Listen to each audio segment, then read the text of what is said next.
Hi, my name's Penny, and as usual, I'm here to talk about some bookish things.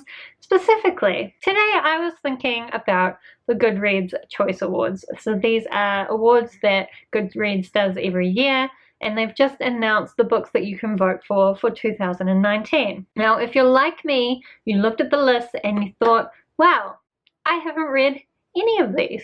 Which really makes you question, should I even be voting? I know Books and Lala did a thing last year where she went and read all the books nominated for the thriller section so that she could vote with confidence and decide whether she thought the actual winner deserved to win. But I looked at the books nominated in some of my favorite categories, and to be honest, the ones I hadn't read, most of them I wasn't even interested in reading, so it definitely wasn't going to do that. And what I was thinking is, wouldn't it be better if the Goodreads Choice Awards were just much more focused on me? I don't know how that would work out for everybody else, but it would be great for me. So then I decided to just run my own little Goodreads Choice Awards, but instead of basing it around the books that were released in 2019, I'm going to base it on the books that I read in 2019. So I pulled out all the data out of Goodreads of all the books that I have read up until sometime at the beginning of November, and I split them into the different categories that the Goodreads Choice Awards have. And what we're going to do is go through each category, and for each category see which 3 books have the highest ratings according to Goodreads, and then I will pick which one of those 3 I would vote for. So the first category in the Goodreads Choice Awards is fiction. Now, I have to say, what kind of category is that? Because most of these categories are some kind of fiction. So when it came to categorizing the books that I read, I just put everything that didn't fit in another category into this category. Is that what Goodreads does? I don't know. It seems like a dumb category to me. So the first book in this category is Highly Illogical Behavior by John Corey Whaley. This is a book about a boy who has very bad anxiety. He hasn't left the house in a long time, but he ends up developing this friendship that changes the way he sees life. It has an average rating of 3.96 on Goodreads. The second book for this category is Once Were Warriors by Ellen Duff. This is a New Zealand classic. Oh, maybe I should have put it in my classics category that I made up. I didn't. I put it into this category. This is a hard book to talk about, and it was a hard book to read. It is about Maori people in poverty, depression, domestic abuse. It's not necessarily a fun read, but it is an important read, and it has an average rating of 3.95. I don't know what's happening with the lighting, so like deal. And the final book in this category is The Blind Assassin by Margaret Atwood. It also has an average rating of 3.95. This is a really strange book. I don't even know what to say what it's about. It kind of has several different stories going on. Some of it is very fantastical, but the overall theme is one about class divisions, I think. So, before I tell you my vote, I also would like to know, as I go through these, which ones you would vote for, and if the Goodreads Choice Awards were about me, rather than about books released this year, do you think you would be able to vote more confidently in any of these categories? Also, the lighting's come back good. Hurrah! So I personally would vote for Highly Illogical Behavior out of those 3. I do think it was really interesting, and it dealt with the issue of anxiety and extreme OCD very well. I wasn't particularly into the romance aspect going on, but that's me. I hate what you're doing with the lighting. So the next category is mystery thriller. So for this, firstly, we have Big Little Lies by Leanne Moriarty with an average rating of 4.26. This is a story about these mothers of these kindergarten children all in the same class. There's some mystery about bullying going on with the children, but you also learn right in the beginning that at the end of the book, someone is going to die, and so you're trying to figure out from what's going on with these different women who that's going to be. And spoiler, I loved it. Weirdly, the second book in this category is The Girl Who Played with Fire, which is the second book in the Millennium series by Stieg Larsson. This has an average rating of 4.24. Really? This is a story all about this hacker girl named Lisbeth Salander and some other boring guys all trying to solve this mystery. I don't even remember what the mystery was in the second book, but it's long and it goes on a lot and there's some weird sex stuff. And the third book in this category is Rebecca by Daphne du Maurier, with an average rating of 4.22. This is a story about this woman who meets this man, ends up getting married to him and moving to his very flash house in the country. But then she finds out about his ex-wife who died and discovers the whole mystery around that death. Now, if you watch my channel, you will not be surprised that I would 100% vote for Big Little Lies, because I find it really hard to find thrillers that I really enjoy, and Big Little Lies is one that I loved, and I definitely recommend it if you haven't read it. So the next category in the Goodreads Choice Awards is historical fiction, and I don't read historical fiction. I think there's been a few readathons this year where I've needed to read a historical fiction for the prompt, and I've always just read a fantasy that I'm able to count as historical fiction. So I decided that if the Goodreads Choice Awards were all about me, we would just scrap the historical fiction category because I'm not interested. And instead I've replaced this category with the classic category. Not that I read many classics either, but we at least had enough to pick 3 from the top. Okay, I only read 4 books in this category, so there's 3 in the top and then 1 is the lowest rated. But so the books we have in this category, firstly we have To Kill a Mockingbird by Harper Lee with an average rating of 4.27. This is the story about these children of a lawyer who is defending a black man who's been falsely accused of rape, and it's all told from these children's perspective. Then also in this category we have Pride and Prejudice by Jane Austen with an average rating of 4.25 on Goodreads. I don't know, everybody knows this story, right?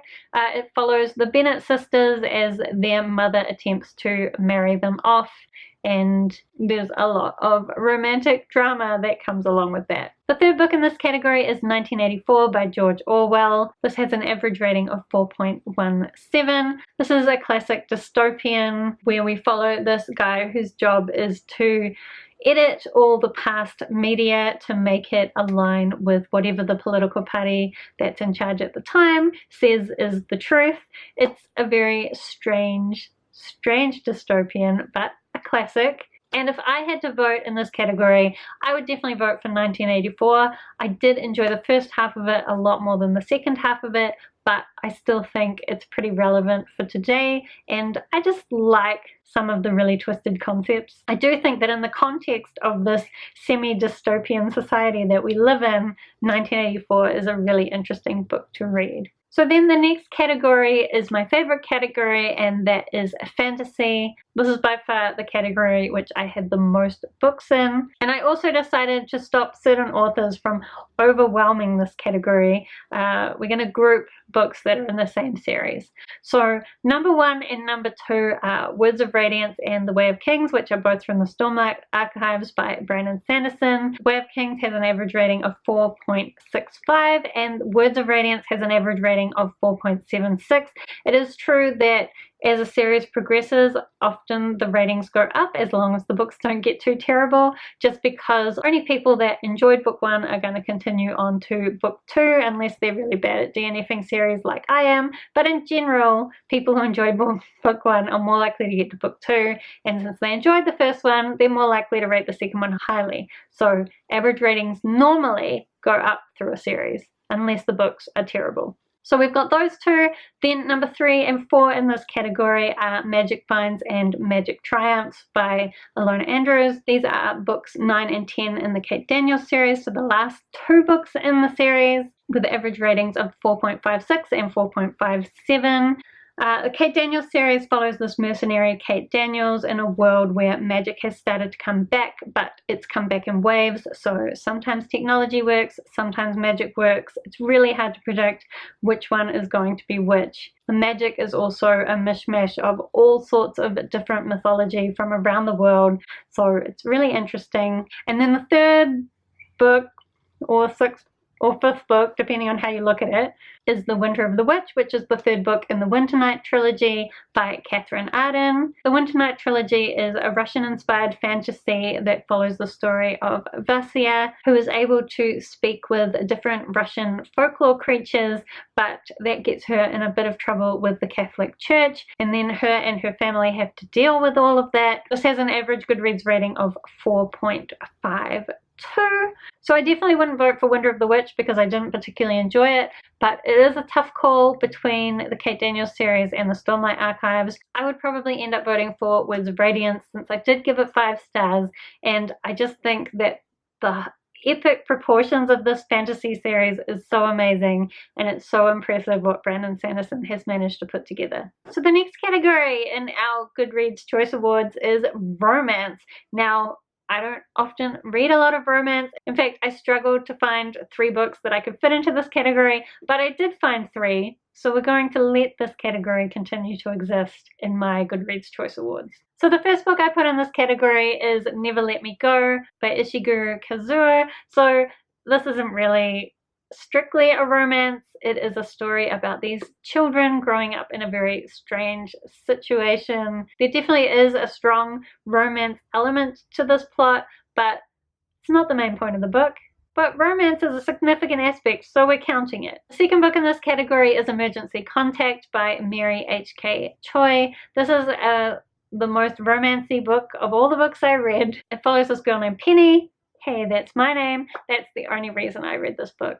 She meets up with this guy, Sam, and starts this texting relationship with him where they treat each other as each other's emergency contact. They help each other through different issues and eventually the romance. Then the third book in this category is The Next Together by Lauren James. So if I had to vote for one of these, I would definitely vote for Never Let Me Go, probably because it's the least romancy of all of these romance books. Is that how you're supposed to vote for romance books? I don't think so, but that's how it works in my world. So let's get back to another category which is more my style, and that is science fiction. So the first 2 books in this category are Red Rising and Golden Sun by Pierce Brown. That's the first and second books in a series, with average ratings of 4.27 and 4.45. This is a science fiction dystopian all about the lower class fighting against the upper class, primarily through this guy whose name I've forgotten, but he infiltrates the higher class and pretends to be one of them by getting quite a lot of genetic modifications to his body. Also in this category, although I don't know that it really classifies as science fiction, but we have The Many Lives of Stephen Leeds by Brandon Sanderson with an average rating of 4.21. This follows a guy who has some kind of multiple personality disorder, but each of his different personalities is incredibly skilled in a different area, and he uses his different personalities, who he sees as real people that he can interact with. He uses them to help solve different crimes, some of which are paranormal, or I think it's science fiction. Science fiction-y crimes.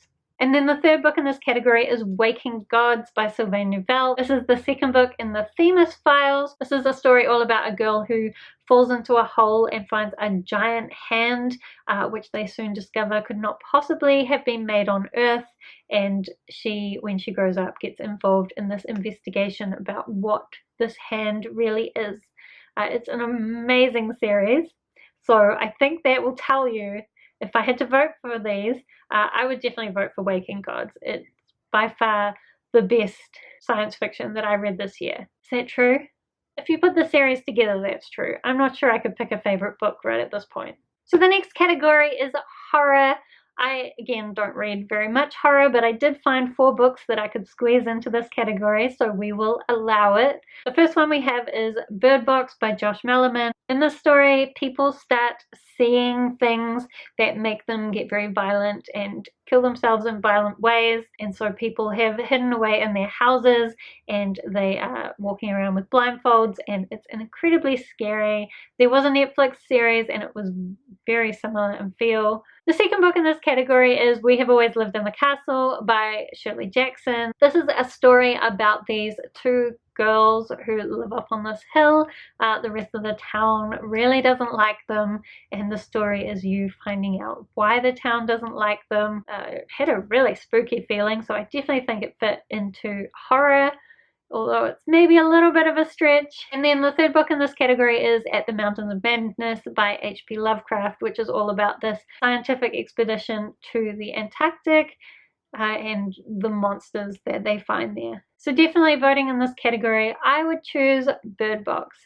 It was just a really good time, and I'm really excited that there is a sequel coming out next year. The next category is Humour, and I actually only have 2 books in my spreadsheet, but I think I'm going to add in a third one, which I just recently finished, and that is The Humans by Matt Haig. It has an average rating of 4.09, so it would be in the middle of this category. In this story, this mathematician solves a very complicated math problem that will potentially give humans the ability to rise to the next level. The aliens don't think that we're ready for that, and so we follow this alien that comes down to Earth to destroy all knowledge of this mathematical problem being solved. And it's just very humorous the way that he looks at humanity from a very non-human perspective.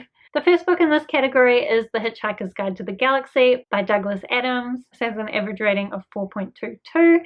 This is a story about a man called Arthur Dent who manages to escape Earth after it is destroyed in order to build an intergalactic highway, and all the things he discovers out hitchhiking around the galaxy. And then the third book in this category is Everybody's an Alien When You're an Alien Too by Johnny Sun. This is a graphic book all about this cute little alien who comes down to Earth to learn about humans and kind of does a terrible job, but at the same time it does really put you in touch with your humanity. So it's a weird book, but very funny and very enjoyable. So voting for one of these books is really difficult.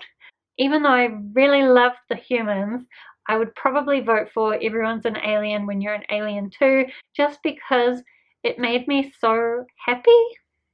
So the next category is non-fiction. So let's go through these ones quickly because it's a weird selection and I don't know that anybody would be interested in the exact things that I'm interested in. But anyway, firstly we have Being Mortal by Atul Gawande, a book all about getting older and thinking about quality of life versus quantity of life.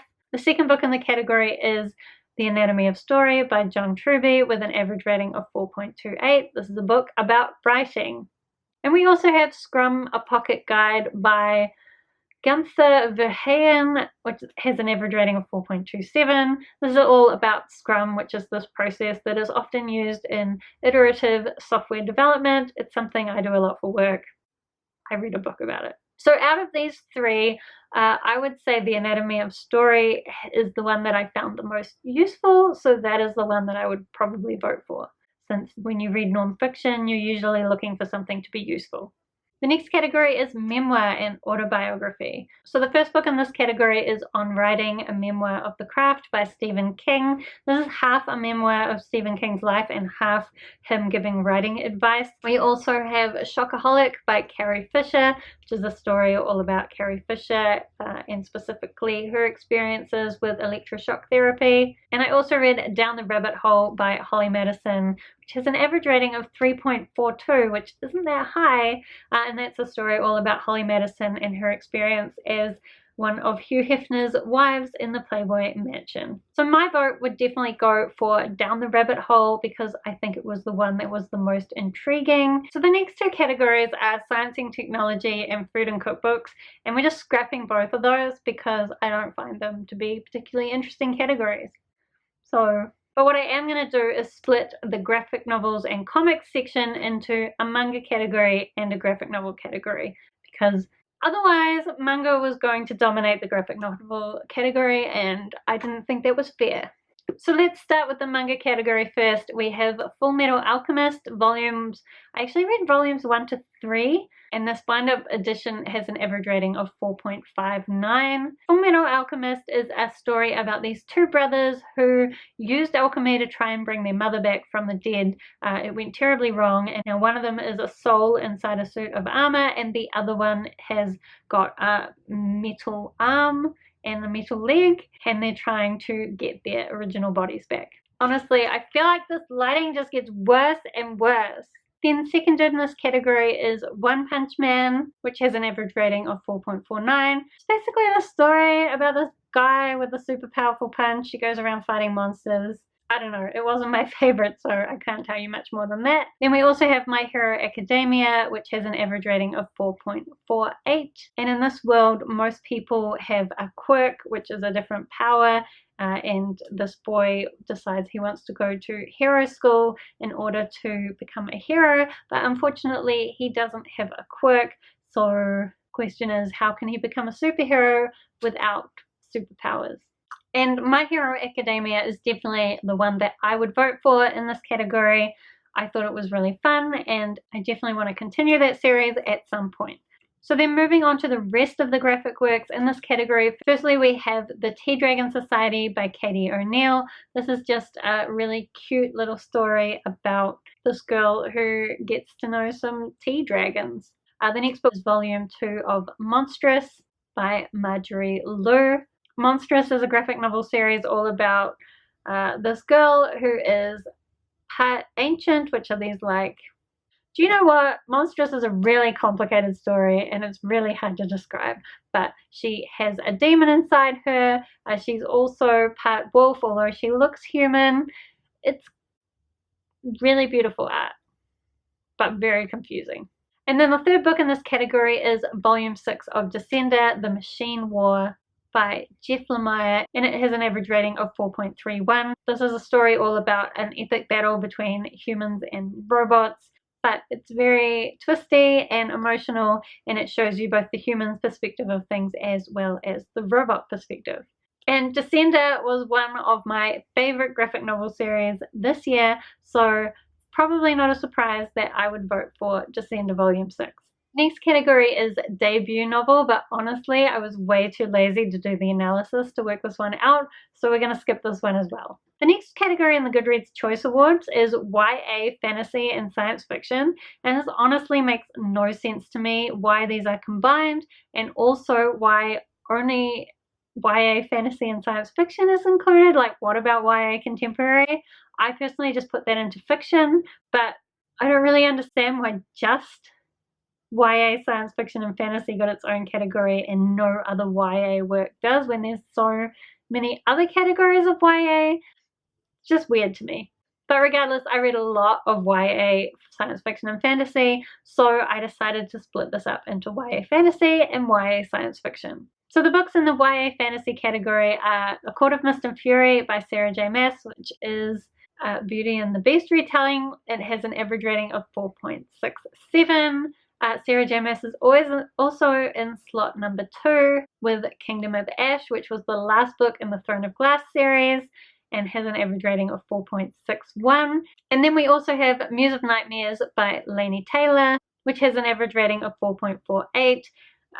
Muse of Nightmares is probably quite hard to give you the synopsis of, since it's the sequel to Strange the Dreamer, and Strange the Dreamer is really hard to give a synopsis of without spoiling it. But basically these people go to this strange land to try and solve a problem.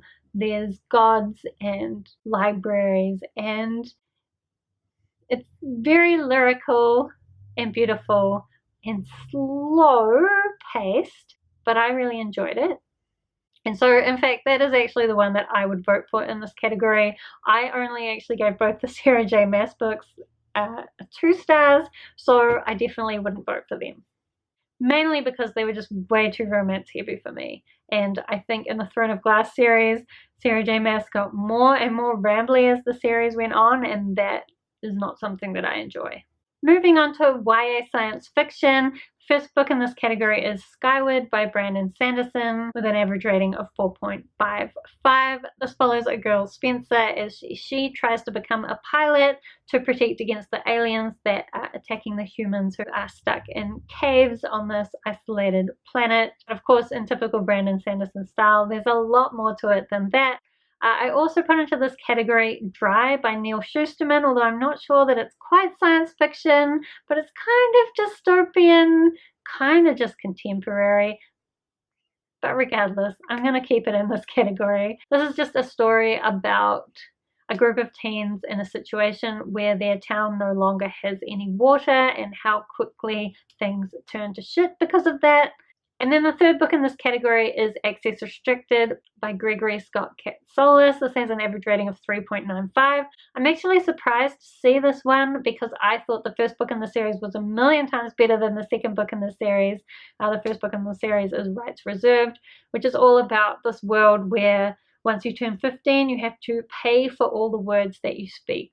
And it investigates the impact that that might have on society if that was the case. So no doubt, I would definitely vote for Skyward in this case because Skyward was amazing and I'm so excited for the sequel, which is coming out very soon. So then the last category for the Goodreads Choice Awards is middle grade and picture books. Are there two categories on the actual awards? I don't know because Goodreads took it away right at the moment when I decided to film this, but I'm going to put it as two categories. So firstly, for middle grade, we have Percy Jackson and the Lightning Thief by Rick Riordan with an average rating of 4.24. This follows a boy who discovers that his father is one of the Greek gods and he goes to Camp Half-Blood where there are a bunch of other children of Greek gods and he learns all about that world and goes on a bit of a quest. We also have Tilly and the Book Wanderers, which is the first book in the Pages and Co series by Anna James. This has an average rating of 4.21 and it follows this girl Tilly who discovers that there's this whole society of people who are able to go book wandering or go into books. And then lastly, we also have Tunnel of Bones, which is the second book in the Cassidy Blake series by Victoria Schwab with an average rating of 4.17. This is a story all about a girl named Cassidy Blake who is able to see ghosts. Her best friend is a ghost. Her parents, who are filming a documentary about ghosts, don't know that their daughter can see ghosts. In this particular book, they take her to the Paris catacombs and she runs into a ghost there that she needs to battle and send on. I really enjoyed Tunnel of Bones, but if I had to vote in this category, I think I would have to vote for Percy Jackson and the Lightning Thief just because it was so well written and so enjoyable and so much fun. The last category then would be children's books or picture books. For this, I just have 4 books. The first book being Maui and Other Maori Myths and Legends by Peter Gossage. It has amazing art and it has an average rating of 4.78. As the title says, it's just a bunch of illustrated Maori legends. The other 2 books in this category are both written by Stephen Cosgrove, and that is Leo the Lop and also Little Mouse on the Prairie. But my vote in this category would definitely be for the Maui and Other Maori Legends book. This is going to be a much longer video than I was planning because I've been talking for about 12 million years all about books that I've read, which I'm not sure is that interesting, although this whole channel is about books that I've read. So I guess if you're here, maybe you want that? I don't know. Regardless, I would be really interested to hear whether you think voting in my Goodreads Choice Awards would be easier than voting in the Goodreads Choice Awards. And if you were going to vote in any of the categories, which books do you think you would vote for? Would you go along with my votes or would you vote differently? Let me know. Otherwise, thank you so much for watching. I hope you're having a wonderful day and I will see you next time.